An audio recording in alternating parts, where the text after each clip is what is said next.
Eh, Tadi malam tuh kita sudah membahas mengenai bahwa ketika mereka mendengar, ya, ketika mereka mendengar eh, ucapan Yesus itu, di antara murid-murid itu berkata perkataan ini keras, sehingga Yesus katakan, adakah imanmu goncang? Ya, adakah imanmu goncang? Jadi menarik ya, kata-kata di depannya itu dikatakan gini, Yesus mengenal mereka. Nah, murid-murid itu domba kan? Nah, Yesus mengenal mereka. Jadi Yesus tahu isi hati mereka. Yesus tahu apa yang sedang mereka pikirkan. Dan Yesus katakan, apakah perkataan itu membuat imanmu goncang? Adakah perkataan itu membuat imanmu goncang? Dan bahkan Yesus kasih sesuatu yang lain. Saudara, perkataan itu kan hubungannya dengan uh, dagingku adalah benar-benar makanan dan darahku adalah benar-benar minuman. Barang siapa yang tidak makan dagingku dan minum darahku, dia di dalam dirinya tidak ada hidup yang kekal. Jadi tidak ada. Kalau saudara lihat ayat 54, dia berkata lebih uh, jelas ya. Barang siapa makan dagingku dan minum darahku, ia mempunyai hidup yang kekal dan aku akan membangkitkan dia pada akhir zaman. Jadi yang dibangkitkan pada akhir zaman itu adalah orang yang makan dagingnya dan minum darahnya. Nah, ini yang disebut oleh mereka perkataan yang keras. Nah, dengan dengan keadaan itu, saudara ya, Yesus berkata, adakah perkataan itu menggoncang imanmu? Katanya. Ya, Yesus mengenal mereka, apa yang ada dalam hati dan pikiran mereka. Sampai Yesus tambahkan satu keadaan. Wah, bagaimana kalau begitu saja engkau goncang? Kalau begitu saja engkau goncang, bagaimana jikalau engkau melihat anak manusia itu naik ke tempat di mana ia sebelumnya berada? Wah, itu kan. Jadi hal yang benar-benar sebenarnya ditolak oleh mereka karena Yesus bilang, aku turun dari surga dan aku akan kembali ke surga. Gitu. Nah ya, saudara, dan setelah itu ayat 66 ya, mulai dari waktu itu banyak murid mengundurkan diri dan tidak lagi mengikut dia. Nah, saudara, mari kita lihat hal yang di yang uh, yang konteksnya ya itu ada kaitannya dengan tema kita ini ya, Roh Kudus menghidupkan. Karena setelah itu ya, setelah banyak murid yang mengundurkan diri, kemudian Yesus itu bertanya ya kepada uh, murid yang lain, apakah kamu tidak mau pergi juga? Begitu, saudara. Ya, apakah kamu tidak mau pergi juga? Jadi ada yang masih tinggal, saudara. Ya, apakah kamu tidak pergi juga? Dan kemudian Petrus ya seolah-olah mewakili ya kelompok yang masih tinggal itu dan berkata, Tuhan, kepada siapakah kami akan pergi? Kepada siapakah kami akan pergi? Dan hal yang menarik dalam perkataan Petrus itu, saya tunjukkan ya. Yohanes 6 ayat 67 dan 68 ya.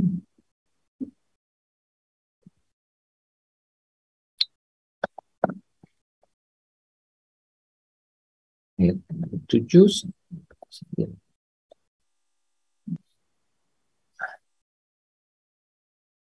ya.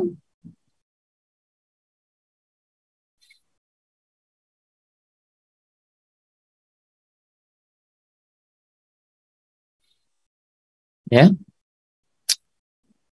Yesus bertanya, apakah kamu tidak pergi juga? Petrus mengatakan, Tuhan, kepada siapakah kami akan pergi? Yang menarik ini, saudara, perkataanmu adalah perkataan hidup yang kekal. Jadi sangat kontras ya, sangat kontras dengan pernyataan sebelumnya. Perkataan ini keras, ya. Tetapi Petrus berkata, perkataanmu adalah perkataan hidup yang kekal. Ya. Dan kami telah percaya dan tahu bahwa engkaulah yang kudus dari Allah. Nah, saudara yang dikasihi Tuhan, tiba-tiba ya, tiba-tiba ya, maksudnya dalam konteks itu Petrus kemudian merespon dengan paradoks, anti klimaks dengan para murid yang meninggalkan. Banyak murid yang meninggalkan. Saudara tahu ada berapa yang tertinggal? 12. Saudara bisa bayangkan, 12. Jadi memang 12 ini yang tertinggal, ya. Oke, jadi 12 ini berkata bahwa kemana atau ke siapakah kami akan pergi lagi, ya. Perkataanmu itu adalah perkataan hidup yang kekal, ya. Dalam hal ini Petrus, ya, yang seolah-olah di sini kita bisa lihat dia mewakili. Nah, saudara yang dikasihi Tuhan, jadi kita bisa lihat bahwa Petrus sudah mengalami sesuatu, ya. Petrus sudah mengalami sesuatu sehingga Petrus memiliki pandangan, sikap atau respon yang berbeda dengan banyak murid-murid yang lain, ya, banyak murid-murid yang lain. Nah, paling tidak kita ingin melihat itu seperti apa, ya, karena hal itu pasti memberikan satu makna yang bagi kita orang percaya itu adalah kebenaran-kebenaran yang pasti menguatkan, ya. Dan teman-teman, pasti ini bukan masalah jiwa atau karakter, ya. Pasti ada yang jauh lebih dalam dari itu yang menggerakkan jiwa dan atau menggerakkan karakter. Ya, ketika Yesus berkata, barang siapa yang makan dagingku dan minum darahku, di dalamnya ada hidup yang kekal, dan aku akan membangkitkannya pada akhir zaman, itu berarti keadaan manusia itu mati. Ya, seperti yang kemarin kita udah bahas, ya, di dalam Kejadian 3, ya, ayat 3 sampai 4, ya. Jadi sejak manusia makan pohon yang ada di tengah-tengah taman itu, ya, pohon pengetahuan yang baik dan yang jahat, mereka mati, ya. Mereka mati. Dan mati kita udah jelaskan kemarin kan bahwa orang mati secara fisik jasmania, kemudian orang mati secara rohania.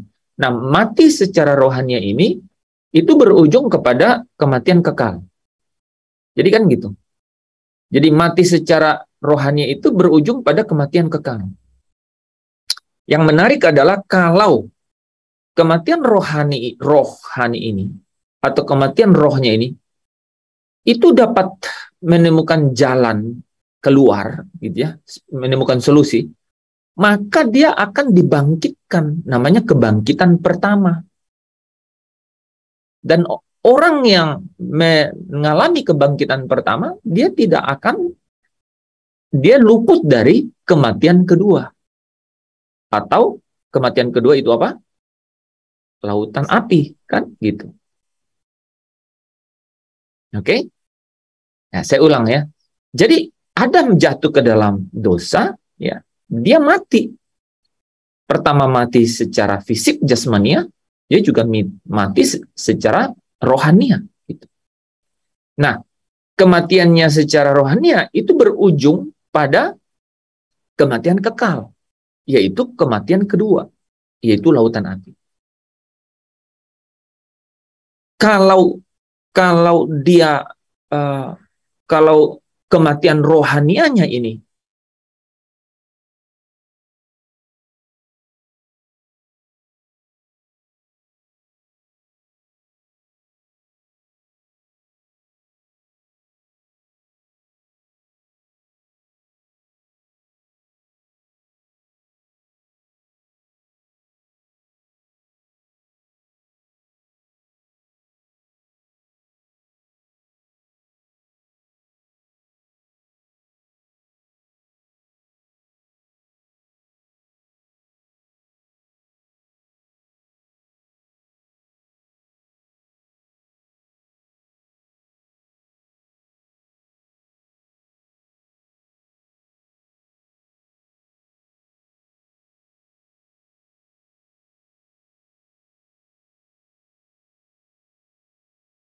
Iya, tidak terdengar karena saya menghilang. Sekarang udah dengar? Sudah, Pak. Sudah ya? Wow, interruption-nya cepat sekali ya. Oke. Ya, jadi kematian rohani ini akan berakhir ya dengan kematian kekal atau Lautan api. atau kematian kedua atau lautan api, ya. Tapi kalau menemukan jalan keluar, maka ya kematian rohani ini dia akan mengalami kebangkitan, namanya kebangkitan pertama. Di mana kebangkitan pertama ini dia akan luput dari kematian kedua. Oke. Nah, sekarang apa jalan keluar itu? Kan begitu ya. Apa jalan keluar itu? Nah, Saudara, hal pertama yang saudara pasti tahu ya, cara untuk dapat masuk ke dalam, cara untuk dapat dibangkitkan pada kebangkitan pertama, itu artinya luput dari kematian kedua. Itu artinya masuk ke dalam hidup yang kekal, itu adalah percakapan Nikodemus. Ya, yang sudah sangat kita kenal ya. Apa syaratnya orang untuk masuk ke dalam kehidupan yang kekal? Dari percakapan Nikodemus itu. Dilahirkan kembali. Dilahirkan kembali. Ya, saudara ya. Dilahirkan kembali. Nah, dilahirkan kembali ini, saudara, itu adalah dilahirkan dari air dan roh. Nah, dilahirkan dari air dan roh. Nah, di sini ada dua hal yang menarik. Tapi yang memicunya itu hanya satu. Ya, dilahirkan dari air dan roh. Dilahirkan dari air itu kan tanda pertobatan. Bagaimana orang bisa dapat bertobat?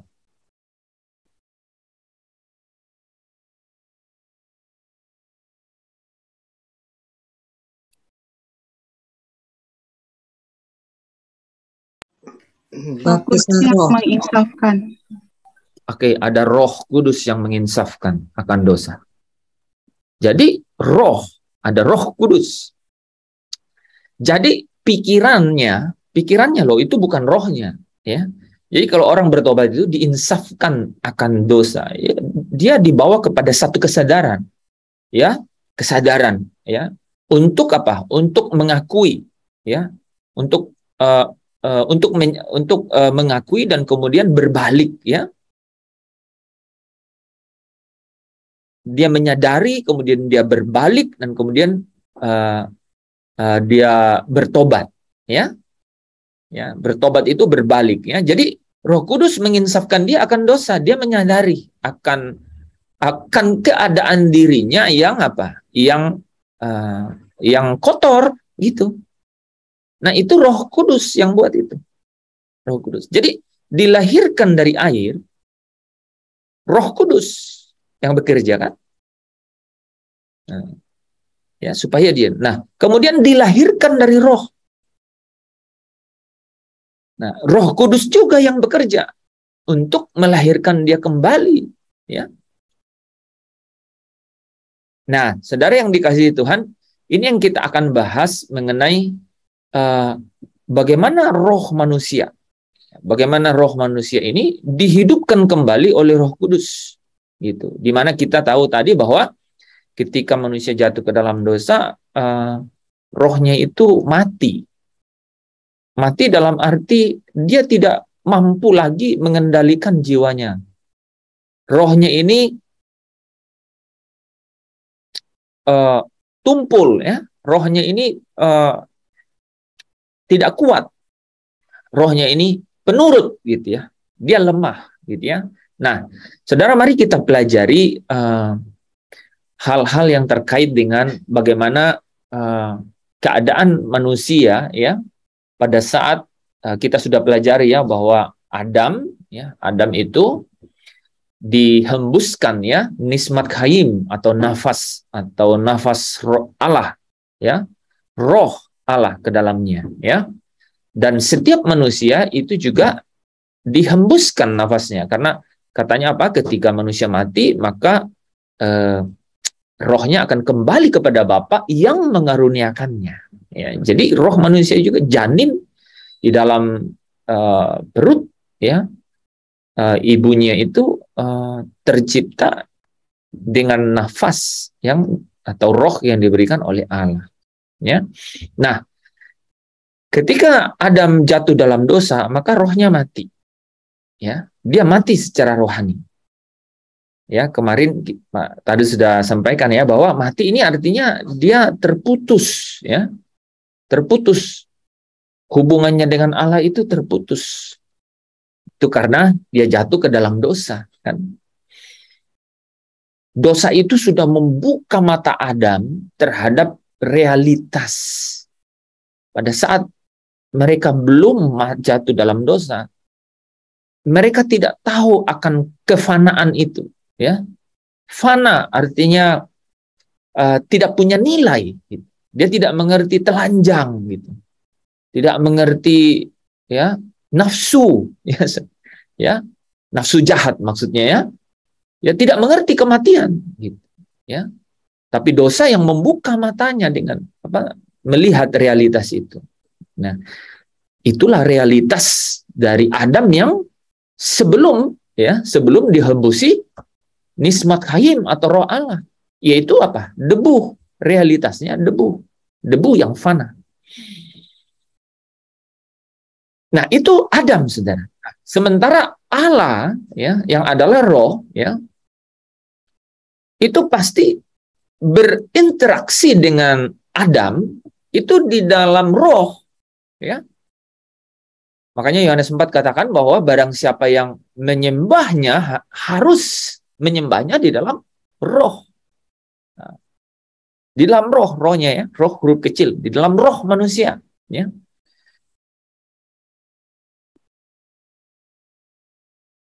Jadi kualitas roh Adam sebagai ciptaan Allah sebelum berdosa itu adalah kualitas ya, di mana ada persekutuan atau ada hubungan ya, ada relasi ya yang bergaul ya, yang dinamikanya bergaul karib.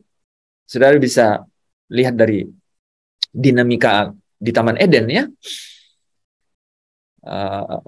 Allah bercakap-cakap gitu ya, berjalan di dalam taman ya, dan bercakap-cakap dengan Adam ya. Ada persekutuan yang intim di dalam roh karena Allah itu adalah roh. Nah, ini menarik karena rohnya Adam jadi tumpul. Gitu. Tumpul itu boleh diartikan, saudara, rohnya itu tidak tajam. Gitu. Itu artinya rohnya tidak dapat peka ya untuk menangkap gitu apa yang roh Allah kehendaki. Tidak bersesuaian atau tidak seirama gitu. Oke. Nah,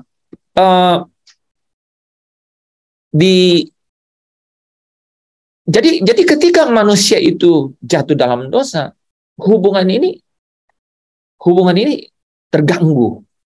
Terganggunya apa? Terganggunya dalam rohnya. Jadi ini mengenai terganggu, terpisah, teman-teman pasti sudah sering dengar. Tapi yang saya mau bahas adalah dalam roh. Dalam roh itu terpisah. Karena apa? Karena rohnya Adam mati. Ya, tanda kutip tumpul, tidak tajam, tidak peka. Tidak peka untuk membedakan kehendak Allah gitu. Untuk seirama dengan roh Allah itu. Ya. Nah, untuk itu harus ada jalan keluar ya. Tadi kita bahas ya, harus ada jalan keluar. Harus ada solusi gitu. Supaya manusia ini dan Allah itu dapat bersekutu lagi atau di dalam pergaulan atau hubungan yang intim dan akrab. Bagaimana caranya? Gimana caranya, teman-teman? Ada pengorbanan darah anak domba. Iya, kasih karunia, ya.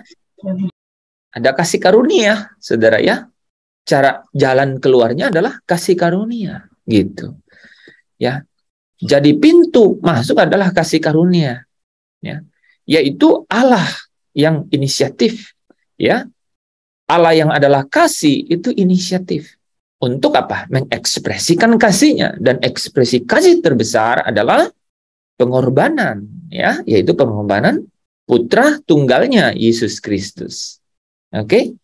Nah, pengorbanan Yesus. Nah, apa hubungannya dengan roh yang tadi putus?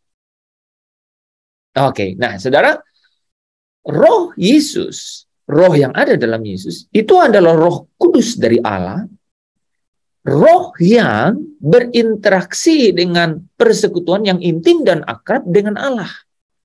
Jadi ketika Yesus diutus ke dunia ini menjadi korban penebusan, itu roh Allah yang ada di dalamnya, saudara. Ya,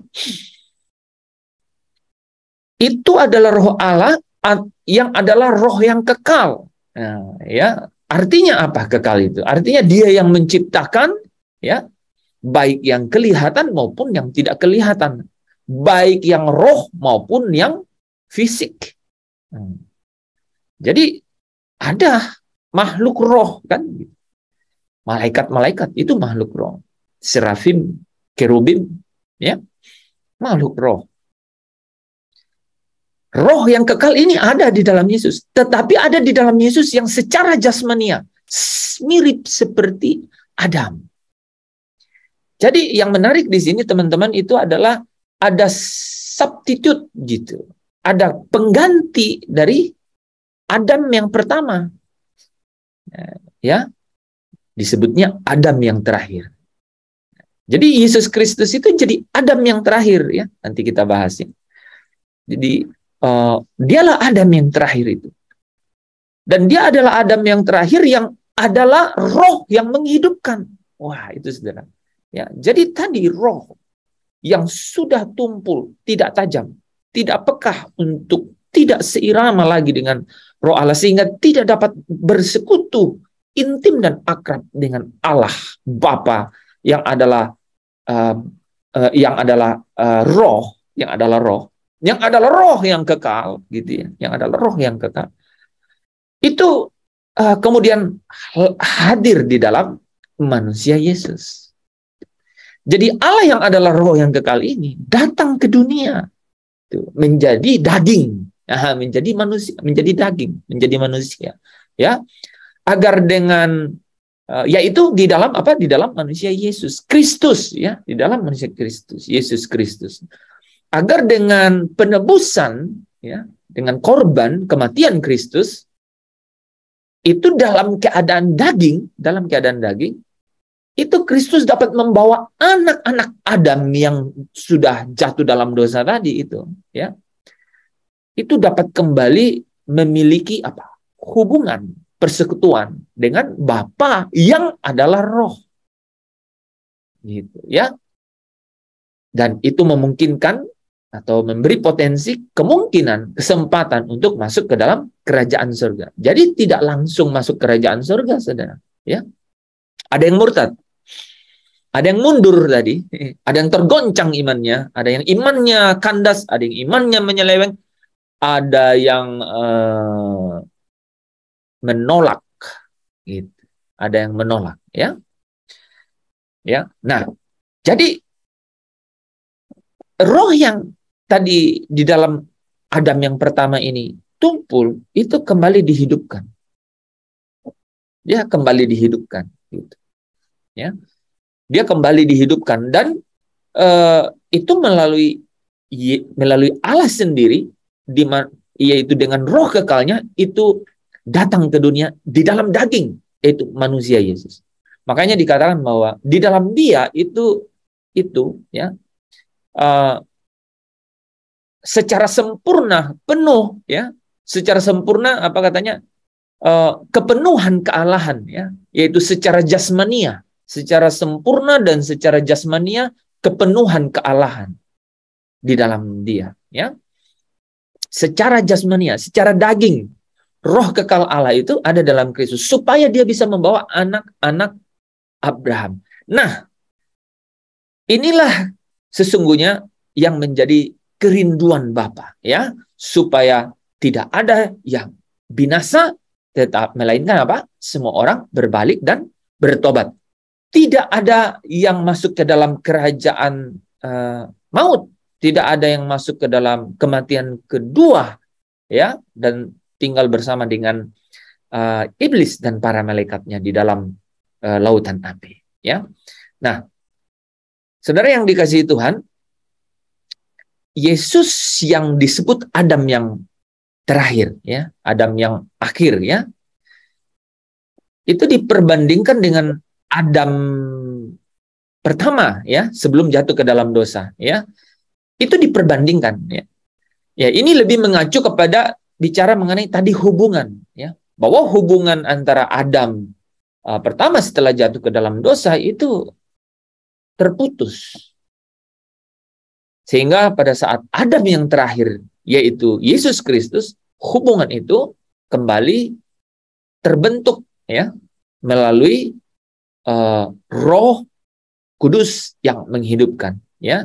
Jadi bukan maksudnya Roh Yesus itu sederajat atau sama dengan Roh Adam, ya, atau makhluk roh yang diciptakan Bapa yang lain, ya. Tetapi ini kaitannya dengan hubungan, ya. Ada relasi, sehingga Adam yang terakhir membawa kembali, ya, hubungan itu terbentuk, yaitu dengan Adam yang terakhir adalah roh yang menghidupkan, ya. Jadi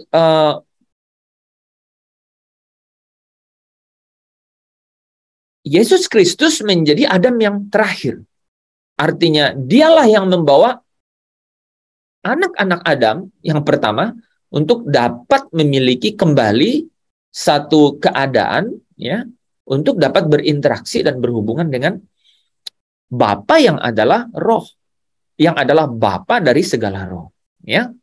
Nah, Adam gagal kan saat dicobai, kalau saudara perhatikan tadi, ya. Adam gagal pada saat dicobai. Adam menjadi takluk pada kefanaan, ya, sehingga menemukan kematian itu secara jasmani dan rohani. Bahkan semua umat manusia, karena dosa karena satu orang berdosa, maka dosa menjalar ke seluruh umat manusia, ya. Jadi semua umat manusia akhirnya apa, saudara? Mengalami kekalahan, ya, atau memiliki titik-titik lemah, ya, terhadap pencobaan iblis dan bisa takluk kepada pencobaan-pencobaan iblis. Kecuali kalau ada jalan keluar, yaitu Yesus yang menang dalam pencobaan. Ya, Matius 4, ya. Yesus menang dalam pencobaan di padang gurun. Gitu. Dia memiliki kualitas dan kuasa yang di dalamnya ada Roh Allah yang kekal. Itu, ya. Nah, ini yang kita mau pelajari, bagaimana itu dapat terjadi, gitu, ya, sehingga pencobaan itu yang dialami Yesus itu tidak menaklukkannya kepada iblis, ya. Oke, semua ini, saudara, menjadi penting karena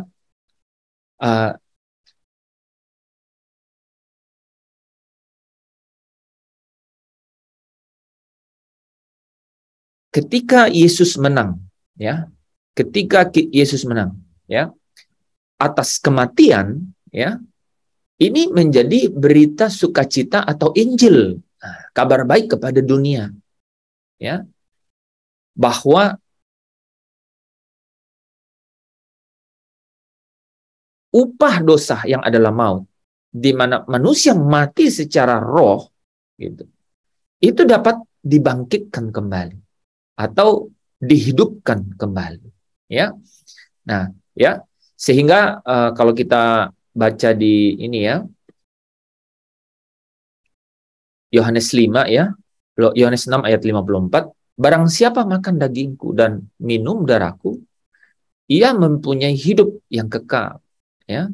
Jadi ketika Yesus menyelesaikan korban penebusan, yaitu dagingku dan darahku, itu dagingku dan darahku itu bicara mengenai korban, ya, korban penebusan, ya, korban di atas Kalvari, gitu.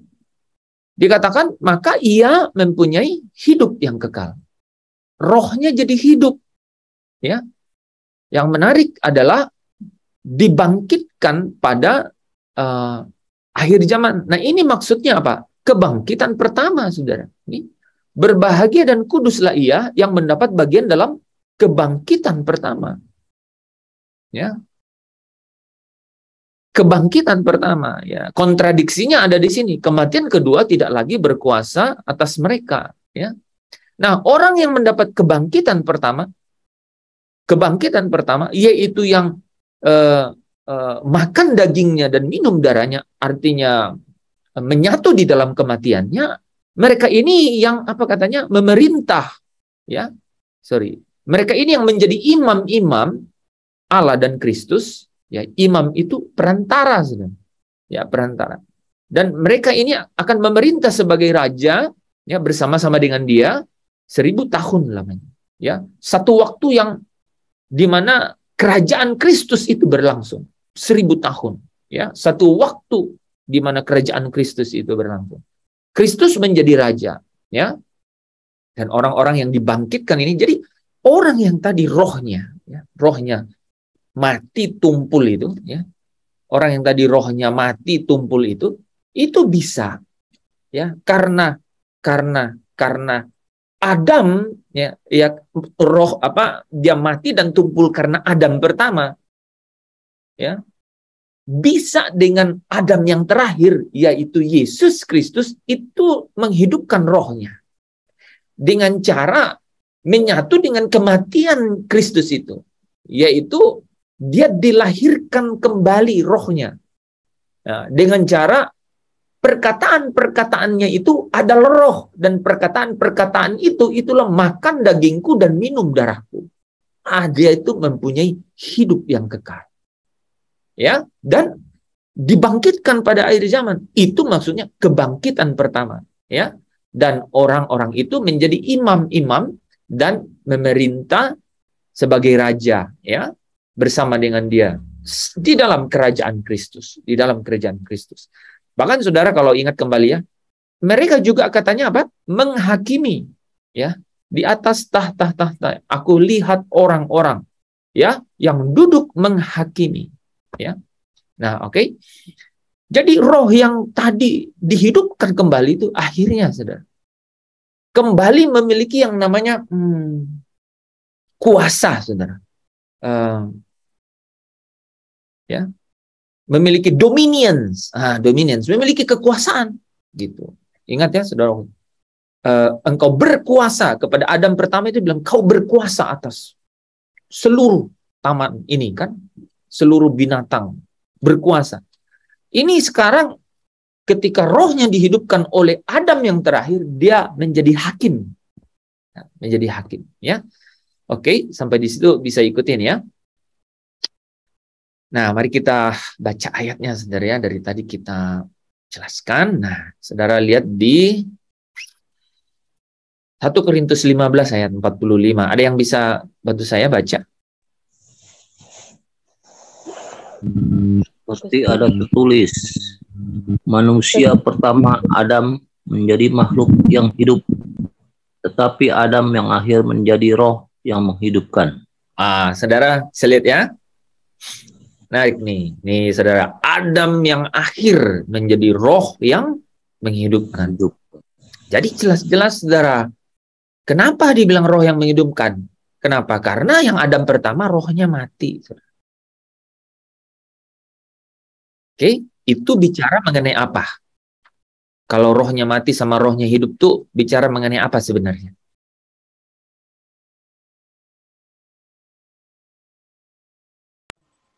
mengenai hubungan atau luar biasa Pak Tadus. Oke. Hubungan, oke? Satu persekutuan yang intim, karib, bergaul, ya, dengan Allah, gitu. Nah, saudara, kalau kita mengerti ini, kita tuh bisa nanti menjawab mengapa Henok, mengapa Elia, itu bisa dijawab tuh pertanyaan-pertanyaan ini, gitu. Bisa dijawab dengan pertanyaan-pertanyaan ini, ya. Ya, karena ada hubungan, ya, bergaul, karib. Oke. Nah, Adam yang akhir menjadi roh yang menghidupkan, ya. Mari kita lihat di slide aja, ya. Ini menunjuk, saudara, pada kebangkitan Yesus. Nah, itu Adam yang terakhir. Ini menunjuk pada kebangkitan Yesus. Itu Adam yang terakhir, ya. Hal ini untuk mengkontraskan dengan Adam yang pertama, ya, yang tindakannya menyebabkan kematian roh, ya. Kontras artinya berlawanan, ya, atau bertolak belakang, ya, kontras, ya. Adam yang pertama sebabkan kematian, tapi Adam yang terakhir tindakannya menghidupkan roh manusia, ya. Ya, jadi menghidupkan roh melalui apa? Kematiannya. Nah, di sini kan kita jadi bisa mengerti. Oh, dengan korban Kristus, maka Allah sendiri dapat memeteraikan setiap orang yang percaya kepada korban Kristus. Allah memeteraikan. Ya, ini semua orkestrasi dari surga, teman-teman, ya. Jadi Allah mengirim putra tunggalnya itu hanya untuk satu rencana. Yaitu apa? Menjadi korban penebusan, ya. Supaya Lucifer, ya, melihat bahwa sekarang ada jalan, ada pintu, ya, untuk penebusan, untuk orang jalan selamat, namanya juru selamat, ya, jalan selamat, gitu, ya. Tukang selamat, ya, jalan selamat. Itu, ya, dan untuk seluruh dunia, gitu, untuk seluruh dunia. Nah, di situ kemudian apa? Ini yang membuat pengorbanan Kristus itu menghidupkan roh manusia, gitu, ya. Ya, menghidupkan roh manusia, ya. Ya, dan tetapi saudara, ya, itu yang terus mengalami pembaruan untuk bisa masuk ke dalam hidup yang kekal, ya. Oke. Nah, manusia yang pertama Adam itu menjadi makhluk yang hidup, ya. Menjadi makhluk yang hidup, makhluk yang sama seperti kita, dengan kuasanya apa? Anak beranak cucu, menurunkannya sifatnya, dagingnya, ya. Tidak ada yang lain dan juga tidak ada yang lebih baik. Jadi Adam pertama, ya, seperti makhluk hidup biasa, ya, dengan kuasa, diberi kuasa beranak cucu, ya, menurunkan sifatnya, sifat dan tubuh, yaitu yang berdaging seperti dia. Tidak ada yang lain dan juga tidak ada yang lebih baik. Itu di dalamnya apa? Maksudnya apa? Kodrat dosa yang ada dalam daging, ya, hukum dosa dan hukum maut yang ada di dalam tubuhnya itu menjalar kepada setiap manusia. Nah, tetapi Adam yang terakhir, yaitu Yesus Kristus, ya, menjadi roh yang menghidupkan, ya. Ia adalah kebangkitan dan hidup. Nanti kita baca Yohanes 11 ayat 25. Ia memiliki hidup dalam dirinya dan menghidupkan barang siapa yang dikehendakinya. Oke. Jadi ketika kita bilang dihidupkan, saudara, relevansi yang sederhana adalah, oh, nanti kita dibangkitkan akhir zaman. Tapi tidak mungkin orang itu dibangkitkan di akhir zaman kalau rohnya itu, saudara, itu tidak dihidupkan sejak ada di dunia ini. Itulah kenapa Yesus katakan kepada Nikodemus, kalau engkau tidak dilahirkan kembali dari air dan roh, tidak dihidupkan kembali roh, itu tidak mungkin masuk ke dalam kerajaan Allah. Karena ketika rohmu itu hidup, maka dia akan dapat terus dilengkapi. Dia memiliki kesempatan, ya, eksausia. Dia memiliki hak istimewa untuk kemudian dibawa, dipimpin. Kalau saudara ingat, digiring untuk dididik, gitu. Ya, dipimpin untuk, ya, sampai kata-katanya itu ago, ya, digiring itu setengah dipaksa, saudara, ya, untuk dididik menjadi huios, ya, sampai suatu saat nanti dia menjadi teknon, ya, menjadi anak Allah yang sedang dididik, sampai kepada anak Allah yang telios, ya, yaitu yang teknon itu, ya. Jadi rohnya harus dihidupkan, ya. Jadi Adam terakhir menjadi roh yang menghidupkannya. Karena apa? Ia adalah kebangkitan dan hidup. Hidup itu artinya rohnya. Karena ini yang terpenting. Karena roh Bapa itu adalah roh. Jadi harus menyembah atau datang berkomunikasi dengannya di dalam roh. Di dalam roh. Ya. Ini penting, ya. Coba kita lihat ayatnya, ya. Coba ada teman-teman yang bisa baca? Yohanes 11 ayat 25. Jawab Yesus, "Akulah kebangkitan dan hidup. Barang siapa percaya kepadaku, ia akan hidup walaupun ia sudah mati." Nah, saudara, ya, akulah kebangkitan dan hidup, ya. Sekalipun dia sudah mati, ya, dia bisa hidup, ya. Yohanes 5 ayat 21. Nah, ini bagus nih. Ada yang lain?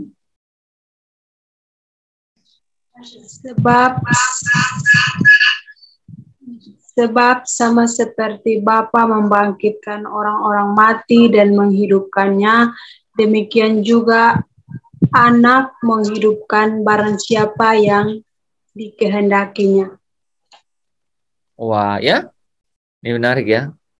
Bapa membangkitkan orang-orang mati, ya, dan menghidupkannya. Demikian juga Anak. Nah, ini Anak ini, ya, maksudnya apa? Ini kan menarik nih. Bapa itu, ya, kerajaan Bapa. Tapi bicara Anak, ya, kerajaan Anak. Anak menghidupkan barang siapa yang dikehendakinya. Jadi Adam terakhir, yaitu Yesus, itu adalah roh yang menghidupkan di dalam kerajaannya. Oke?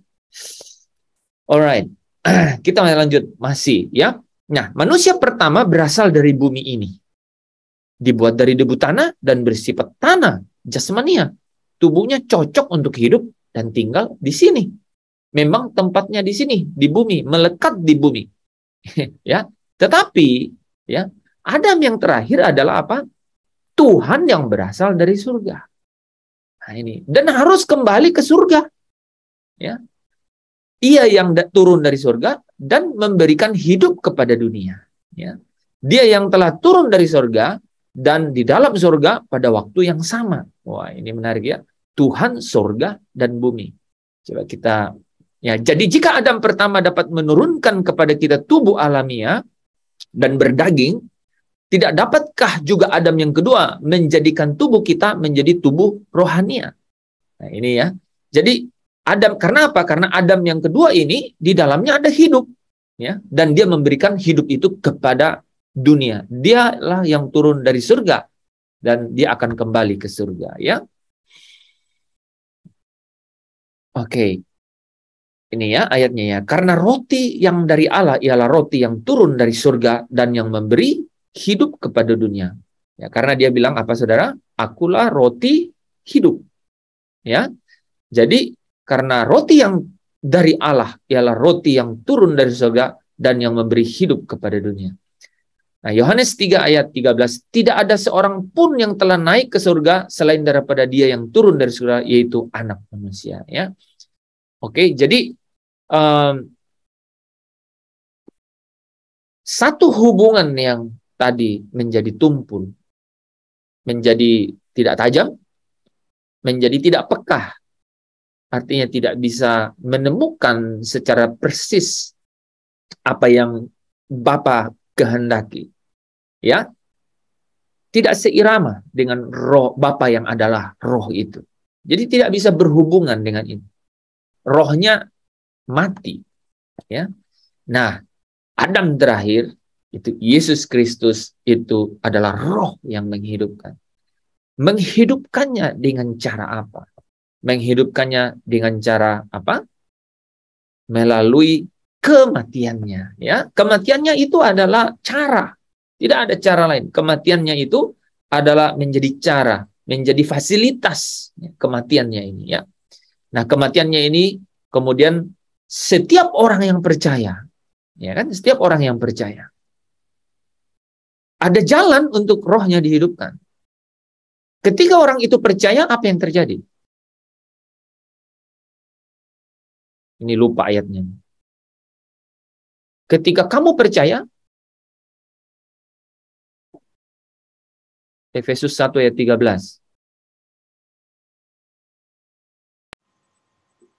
Dipindahkan ke dalam kerajaan Kristus. Efesus 1, bukan Kolose 1. Ketika kamu percaya,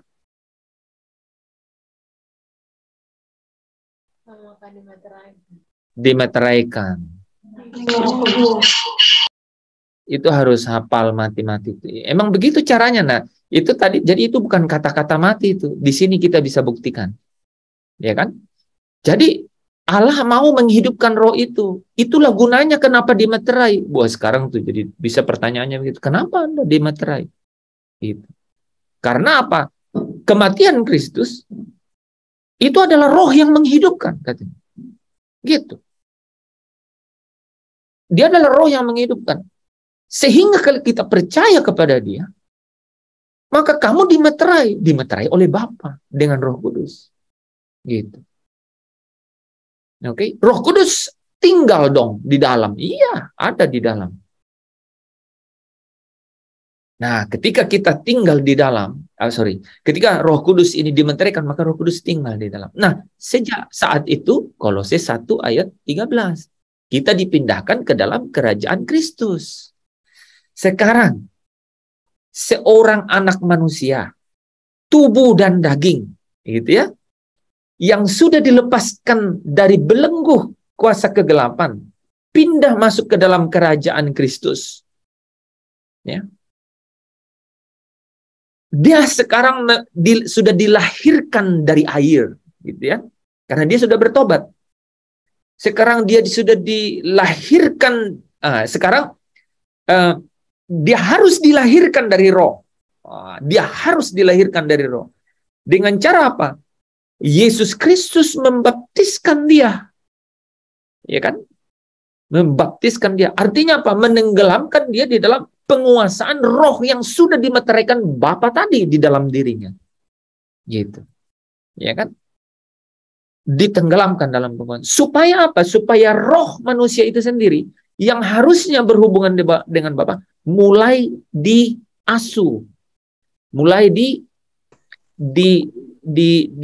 didampingi. Nah, dia itu parakletos, namanya pendamping kan? Gitu. Dia didampingi supaya mulai ikut apa yang Roh Allah inginkan, Roh Allah kehendaki. Gitu, ya. Di dalam kerajaan Kristus itu mulai terjadi kan? Dia tenggelamkan dalam penguasaan. Ya. Lebih lagi ketika dia tenggelamkan dalam penguasaan, apa yang terjadi, Saudara? Dia mencoba untuk apa? Semakin rindu untuk memiliki hubungan. Semakin rindu memiliki hubungan. Pada saat semakin rindu memiliki hubungan, kapasitasnya dia bertambah, Saudara.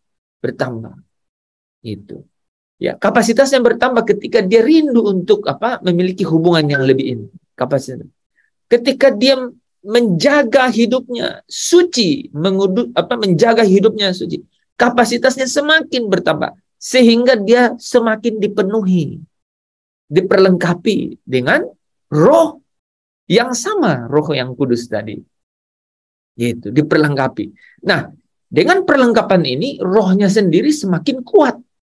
Dia semakin kuat. Semakin tajam. Ini yang disebut diperbaharui rohnya. Ya, diperbaharui rohnya. Nah, semakin roh itu diperbaharui, dia akan semakin dapat membedakan. Saya ulang ya. Semakin roh itu diperbaharui, dia akan semakin dapat membedakan Dapat membedakan itu artinya dia semakin peka, sensitif, dia bisa memilah gitu. Nah, caranya bagaimana? Ya, semua pekerjaan ini saya mencoba untuk mengurut bagaimana dinamika pekerjaan Roh Kudus gitu ya. Bapa meterai, saudara pindah ke dalam kerajaan Kristus, kemudian itu urusan Kristus kan, dan Kristus yang membaptis, yaitu menenggelamkan dalam penguasaan ya. Kemudian saudara akan mulai haus ya, akan haus dan lapar akan firman, haus akan rindu akan hubungan. Semakin saudara memiliki itu, semakin saudara dikuduskan, menguduskan diri, maka kapasitasnya semakin besar, dan saudara semakin dipenuhi, diperlengkapi ya. Nah, sampai rohnya ini dapat dipimpin seirama dengan roh Allah yang hidup itu. Oke? Nah, oke. Jadi semua itu adalah penebusan oleh Yesus Kristus ya. Adam mengalami keterpisahan, saudara ya. Kalau saudara lihat ini proses bagaimana penebusan itu mirip. Adam mengalami keterpisahan dengan Allah Bapa dalam persekutuan rohaninya akibat dosa. Dia terpisah. Tapi saudara tahu nggak? Allah yang adalah Bapa Roh itu mau datang ke dalam dunia melalui apa? Melalui firman, yaitu Kristus sendiri menjadi manusia ya. Agar keadaannya ya, agar dalam keadaannya sebagai manusia itu Yesus Kristus sendiri itu terpisah dari Allah Bapa. Makanya di sini kita bisa mengerti ketika Yesus katakan Eli Eli lama sabatani ya, Bapa Allahku Allahku mengapa engkau meninggalkan aku. Dalam keadaan Kristus mengalami keterpisahan dengan Bapa ya, bukan karena dia melakukan dosa sama seperti yang dialami Adam, tapi karena Yesus mati dalam apa? Ketaatan, kesempurnaan dan kekudusannya ya. Ketaatan, taat kepada kehendak Bapa. Kesempurnaan artinya dia seluruh zelem dan rupa dan gambarnya Allah itu ada di dalam dia. Ya. Dan kekudusan artinya dia tidak dapat disentuh oleh kenajisan atau dosa. Ya, jadi di dalam ketaatan, kesempurnaan dan kekudusannya itu dia menjadi sama dengan manusia, ya, dalam keadaannya sebagai manusia, sehingga dia terpisah dari Allah, agar orang-orang percaya yang menerimanya sebagai Tuhan dan Juru Selamat tidak mengalami kematian kekal itu tadi, ya. Jadi kita bayangkan tadi ya. Dosa membuat keterpisahan itu diorkestrasikan loh oleh Yesus dalam keadaan terpisah dari Bapa. Ya, dia terpisah dari Bapa. Paralel, Adam terpisah, Adam pertama terpisah dari Bapa karena dosa. Sekarang Yesus mengambil dosa itu, terpisah dari Bapa, dan kelihatan dia terpisah. Keadaannya sama, ya. Itu jadi proses penebusan itu sempurna gitu ya, dalam keadaan yang persis sama ya. Oke.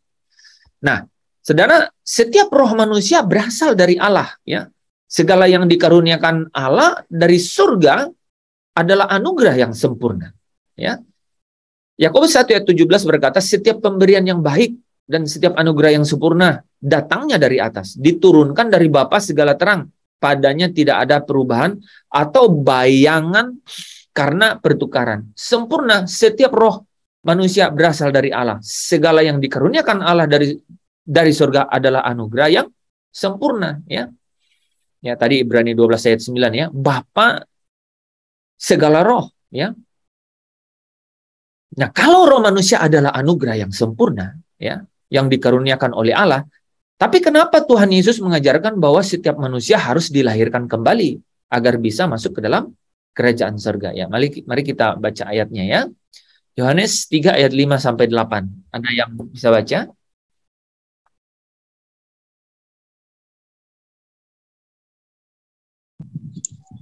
Jawab Jawab. Yesus. Ah, Ya, silakan. Jawab Yesus, aku berkata kepadamu, sesungguhnya jika seorang tidak dilahirkan dari air dan roh, ia tidak dapat masuk ke dalam kerajaan Allah. Apa yang dilahirkan dari daging adalah daging, dan apa yang dilahirkan dari roh adalah roh. Janganlah engkau heran karena aku berkata kepadamu, kamu harus dilahirkan kembali.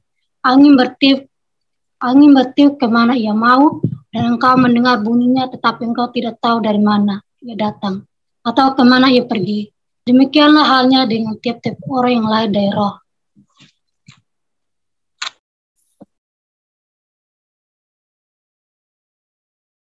Ini yang paling penting ya. Tidak dilahirkan dari air dan roh, tidak dapat masuk ke dalam kerajaan Allah.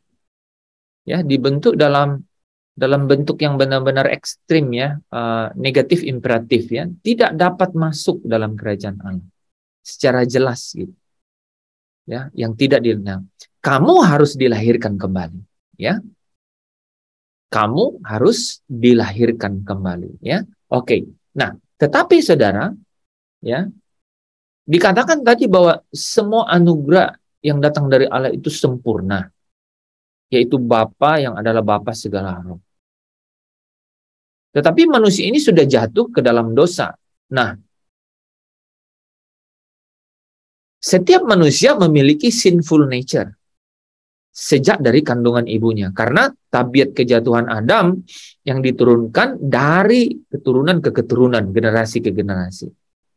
Kematian dan dosa menjadi bagian dari manusia yang telah kehilangan kemuliaan Allah ya, dan terang hidup dalam persekutuan dengan Bapa.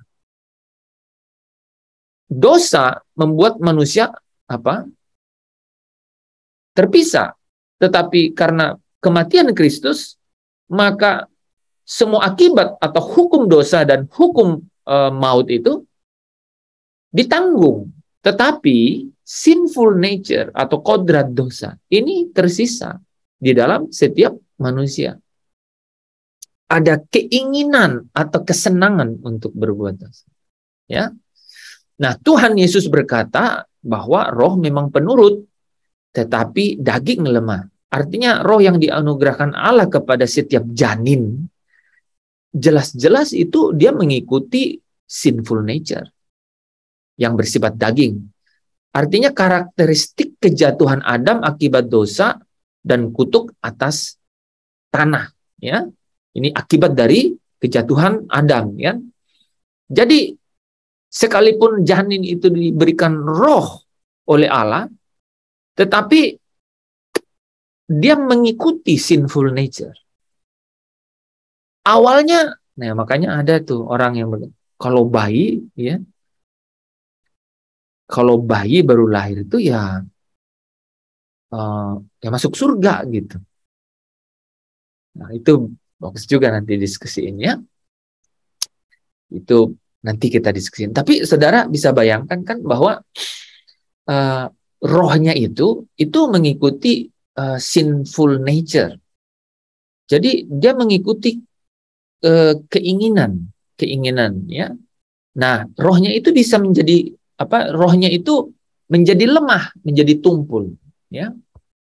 Sehingga manusia memang cenderung mengikuti keinginan daging, tabiat dosa. Tetapi Tuhan Yesus mengatakan bahwa setiap orang harus dilahirkan kembali dari air dan roh. Nah, manusia yang sudah dilahirkan kembali dari roh akan hidup menuruti hukum-hukum Allah. Ini ya. Jadi ketika kita sudah dilahirkan kembali dari roh, ya, itu artinya kita sudah ditenggelamkan, ya, ditenggelamkan di dalam penguasaan Roh Kudus, maka mulai, ya, Paulus katakan, di dalam batinku aku suka hukum Allah. Aku suka hukum Allah. Betul kan? Itu. Ketika orang tuh baru bertobat itu teman-teman bisa lihat, waduh, baca Alkitab itu rindu untuk selalu bersekutu dengan Tuhan. Itu akan keinginan kita alami itu situasi itu ya. Jadi hidup menuruti hukum-hukum Allah ya. dan bukan hukum dosa atau hukum maut, ya. Ketika orang yang sudah dilahirkan kembali jatuh dalam dosa dan kesalahan, sikap hatinya akan tulus dan apa? Mengakui keberadaannya yang butuh kasih karunia dan anugerah pengampunan dari Allah, gitu. Jadi kalau berdosa, orang yang ada Roh Kudus sudah berdosa, dia punya kesadaran, dia insaf lagi. Itu kenyataannya begitu. Itu artinya orang itu sebenarnya sudah dilahirkan dari Roh. Sudah ada Roh di dalam dia yang benar-benar membawa dia selalu untuk kembali, gitu ya. Oke, inilah pekerjaan Roh Kudus Allah di dalam loh hati manusia, ya. Oke, kita lanjut ya. Ada 10 menit lagi ya. Oke, manusia yang telah lahir kembali, saudara, akan memiliki roh yang berbeda. Ini penting ya. Kenapa? Karena dia tadi dimeterai itu dengan Roh Kudus, kan? Yaitu roh yang akan menuruti kehendak Allah dalam iman, ya, di dalam nama Yesus Kristus, ya, ketika dia percaya. Kematian Kristus dalam tubuhnya yang kudus adalah sebuah paradoks. Nah, ini menarik ya. Kematian Kristus dalam tubuh Kristus sendiri itu sesuatu yang menarik. Sebab kematian adalah upah dosa, tapi Yesus tidak berdosa, ya. Sebab dia adalah firman yang adalah roh yang menghidupkan, dan Bapa segala roh, namun harus mengalami kematian. Jadi Yesus mati, ya, Yesus mati itu jelas-jelas bukan karena upah dosa, tapi mati supaya ada kehidupan. Dia mati supaya ada kehidupan. Dia mati supaya dia menjadi roh yang menghidupkan. Ya. Itu sebabnya kelahiran roh manusia hanya bisa dilakukan dengan sempurna melalui korban tebusan yang berasal dari pihak Allah, ya. Oke, saya kira sampai di situ teman-teman ini ya bisa paham ya bahwa hubungan relasi Bapa itu adalah roh, sehingga roh yang sudah tumpul, ya, yang tidak lagi pekah dengan apa yang menjadi iramanya roh Allah itu kembali dihidupkan dengan cara Kristus, ya, yang menjadi korban, ya. Dan ketika setiap orang percaya kepada korban penebusan itu, maka dia dimeteraikan oleh Bapa dengan Roh Kudus. Meterai Roh Kudus ini membawa orang masuk ke dalam kerajaan Kristus. Di dalam kerajaan Kristus, Roh Kudus ini, Yesus sendiri yang akan membaptis mereka dengan Roh Kudus, supaya Roh Kudus ini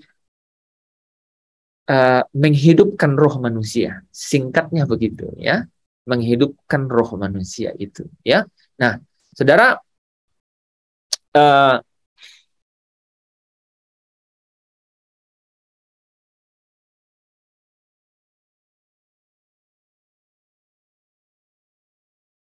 apa itu? Makanya kalau di dalam kehidupan kita sehari-hari itu ya, kalau saudara rasa itu, kok saya masih, misalnya apa saja ya, saudara yang tahu sendiri, apa cara gaya hidup yang lama, gitu, manusia lama kan, itu kenapa ya masih muncul gitu ya, masih kadang mendominasi gitu ya. Itu kita harus mengatasinya dengan cara roh kita yang harus dihidupkan. Karena daging itu lemah, ya. Sementara roh itu penurut. Kalau dia dituntun pada hukum Allah, maka dia nurut ke hukum Allah, gitu. Nah, siapa yang membuat dia, siapa yang menyediakan menu roh ini? Yang menyediakan menunya itu ya adalah jiwa juga, yaitu pikiran dan perasaan. Jadi ketika pikiran dan perasaan memutuskan sesuatu, tentu saja tergantung dengan apa yang masuk dari panca indera kan ke dalam pikiran, gitu. Sehingga rohnya menjadi apa? Rohnya menjadi kuat, rohnya menjadi tajam. Itulah roh yang dapat, itulah roh yang hidup, gitu. Yaitu roh yang kesukaannya adalah hukum Allah, gitu. Nah, jadi saudara bisa bayangkan ini ya.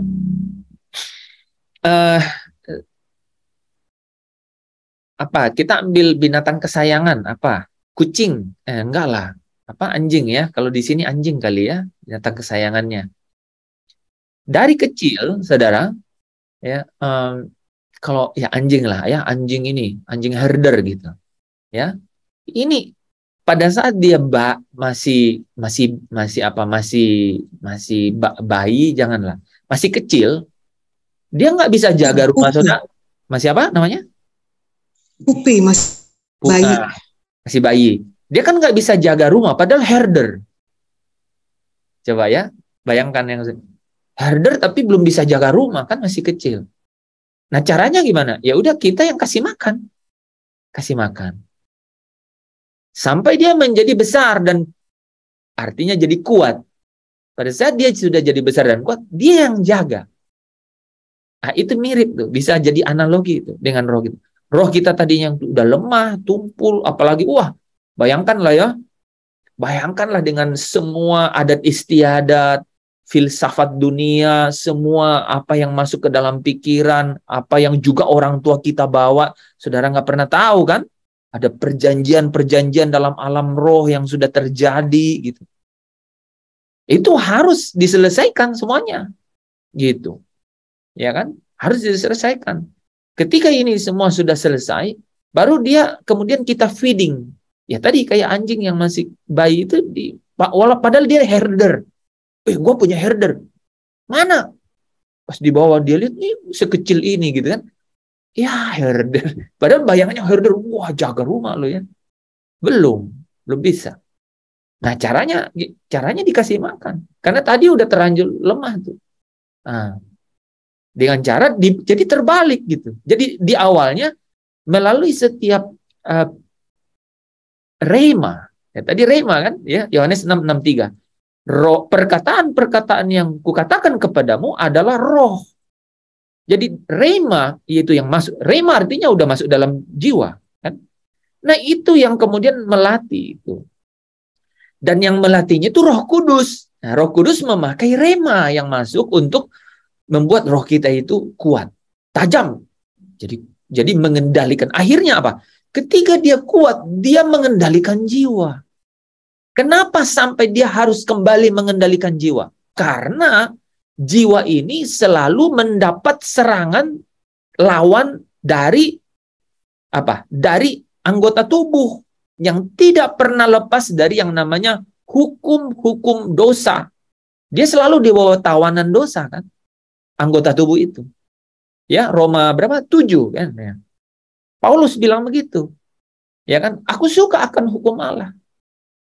Tapi di dalam diriku itu katanya ada hukum lain, yaitu hukum dosa di dalam anggota tubuhku yang melawan, berjuang melawan akal budi. Coba. Jadi kalau roh orang itu tidak kuat, tidak dihidupkan, tidak dijadikan kuat, ya jatuh lagi. Karena kan, kalau menjadi kuat, maka roh ini akan mengendalikan jiwanya. Dia akan bilang, kebahagiaanku itu adalah Bapa. Kebahagiaanku itu adalah jejak-jejak Yesus. Gitu. Kebahagiaanku itu adalah keinginan Bapa. Keinginan Bapa itu adalah segalanya, Bang. Gitu. Dia balik gitu. Nah, saudara yang dikasih Tuhan, tahukah saudara bahwa ketika kita hadir dalam Zoom ini, ketika saudara secara tekun dan tulus, bukan karena bulus, ya, mohon maaf ya, karena itu kata-katanya yang begitu, ikut dalam worship, penyembahan, gitu ya, itu sebenarnya roh saudara itu, herder kecil saudara sedang ditumbuhkan. Sampai dia benar-benar menjadi penjaga dan mengendalikan balik loh. Gitu. Jadi ketika, ingat, hukum-hukum dosa, menurut Paulus yang bilang, ya, orang yang ya kita semua tahu di sini kan, ya, di dalam anggota tubuhku ada hukum dosa yang apa katanya berjuang melawan akal budi. Jadi jiwanya yang tadi gitu. Nah, mampu nggak firman itu melawan itu? Nah, menarik, menarik.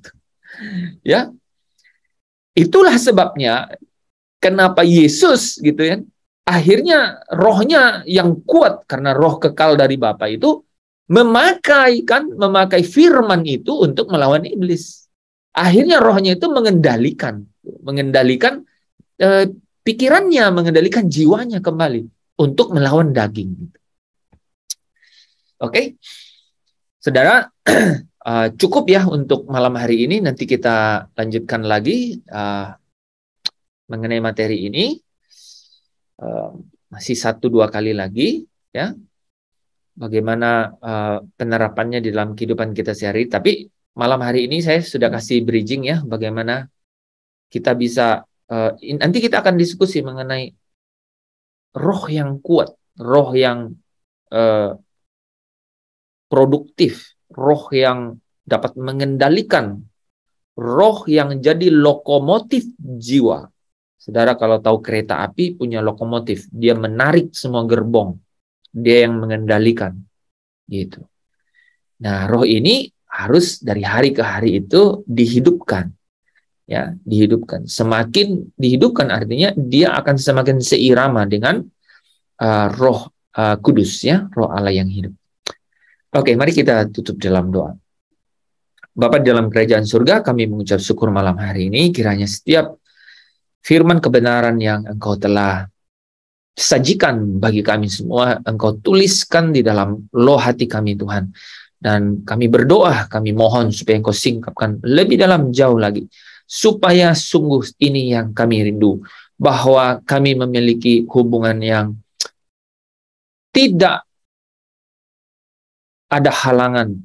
Hubungan yang tidak punya kendala. Hubungan yang tidak dingin Tuhan. Hubungan yang tidak suam-suam. Hubungan yang sungguh-sungguh akrab dan erat dengan Tuhan. Kami berdoa supaya Bapa sendiri yang menolong kami melalui Roh-Mu yang kudus untuk dapat terus memberi kami kesabaran, ya, beri kami ketekunan supaya kami dapat dengan rendah hati, dengan lemah lembut untuk terus mau belajar. Memaksa diri kami, sekalipun daging kami tidak suka, tapi kami mau memaksa diri kami untuk boleh tunduk, dibentuk sampai roh kami sungguh-sungguh memiliki kekuatan menjadi lokomotif penggerak pikiran, perasaan yang akan nyata melalui tindakan dalam kehendak dan perbuatan kami. Bapa di dalam kerajaan surga, Engkau ada di tengah-tengah kami. Engkau hadir di tengah-tengah kami. Kami mengucap syukur. Kami percaya bahwa setiap kehadiran-Mu membawa berkat bagi kami. Dan biarlah Engkau memberkati kami yang hadir malam hari ini. Berkat dari Allah Bapa, yaitu damai sejahtera dari Dia yang duduk di tahta yang maha kudus, pengendali seluruh alam semesta. Dan Yesus Kristus yang juga duduk di sebelah kanan Allah Bapa, yang mencurahkan sukacitanya kepada kita sehingga sukacita kita menjadi penuh. Dan Allah Roh Kudus yang senantiasa berdiam dan terus mendampingi, menghibur, menolong kita sehingga pengharapan kita tidak percuma dan tidak menjadi sia-sia.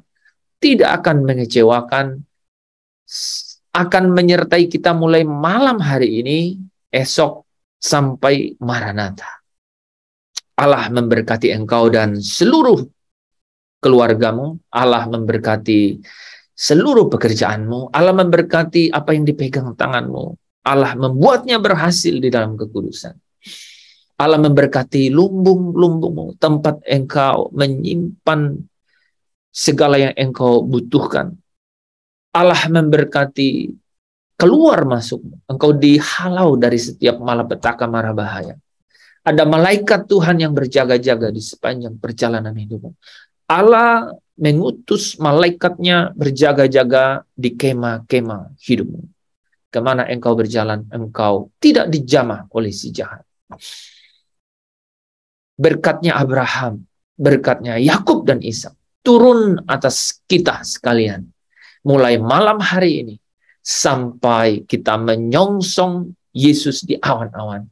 Dia menjemput kita untuk masuk ke dalam perjamuan pesta perkawinan anak domba dan hidup di dalam kerajaan Bapa sampai waktu yang tidak terbatas, bersahabat dengan Dia selama-lamanya.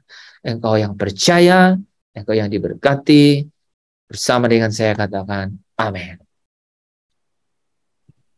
Amin. Amin. Amin.